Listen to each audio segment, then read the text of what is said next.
Rain lashed against Alex's windshield, the headlights barely cutting through the thick downpour. The wipers groaned rhythmically with each pass. His phone had lost signal 20 minutes ago. He hadn't seen another car for over an hour.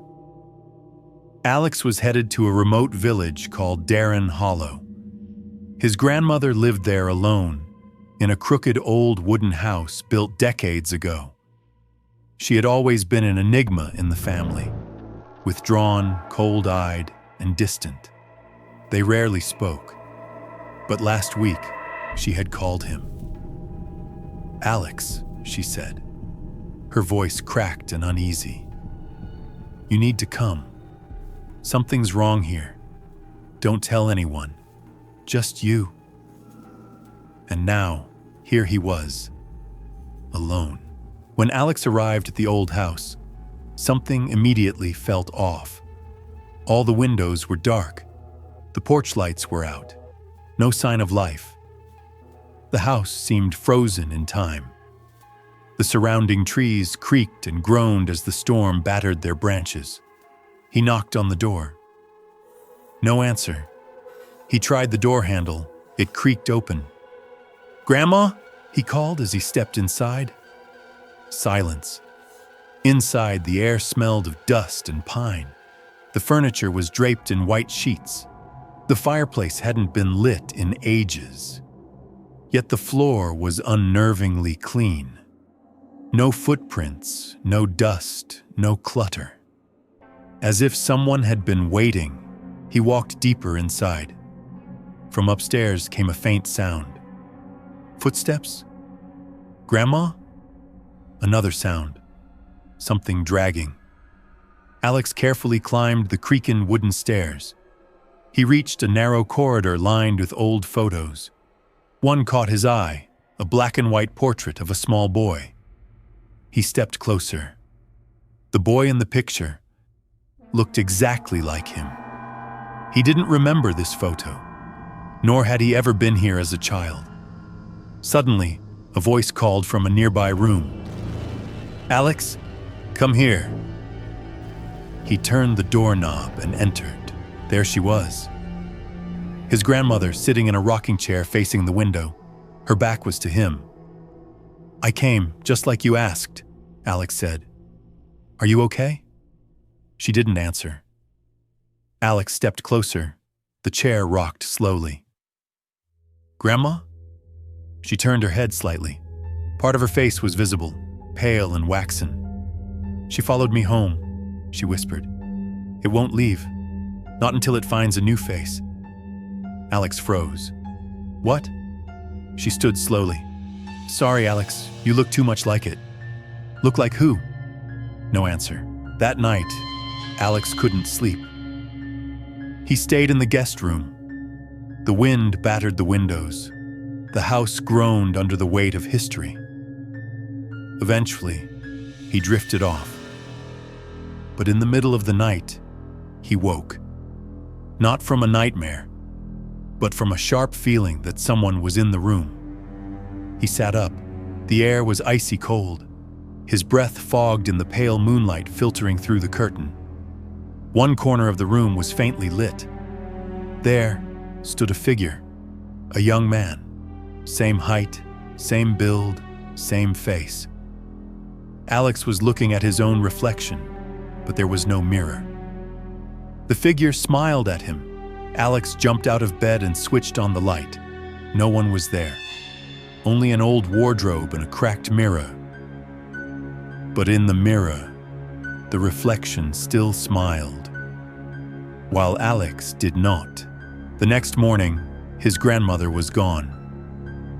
The rocking chair swayed gently, but the house was empty. The front door was wide open.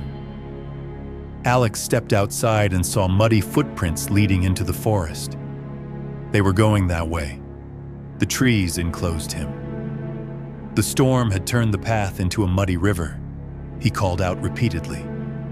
No answer. About to turn back, he noticed a tree, an enormous tree, older than the house, its bark carved with dozens of names. He ran his fingers over the names, and there was his own. Not freshly carved, old, etched into the bark years ago. "What the hell is this?" he whispered. Branches snapped behind him. He turned. Nothing. Looking back at the tree, his name had vanished. Days passed. Every night, new sounds, new faces. Sometimes he saw himself in mirrors, but something was always wrong. A scratch, a bloody eye, or a distorted expression. The house began to change. Doors opened to unfamiliar rooms. Paintings shifted places. Clocks counted down backwards. He wanted to escape. The car wouldn't start. The road had disappeared. Where asphalt had been, there was only forest, and the figure, his double, appeared more often. Sometimes in mirrors, sometimes at the edge of the woods. One night, it stood at the head of his bed. Alex kept his eyes shut tight. The figure whispered his name, not to frighten him, but to memorize him.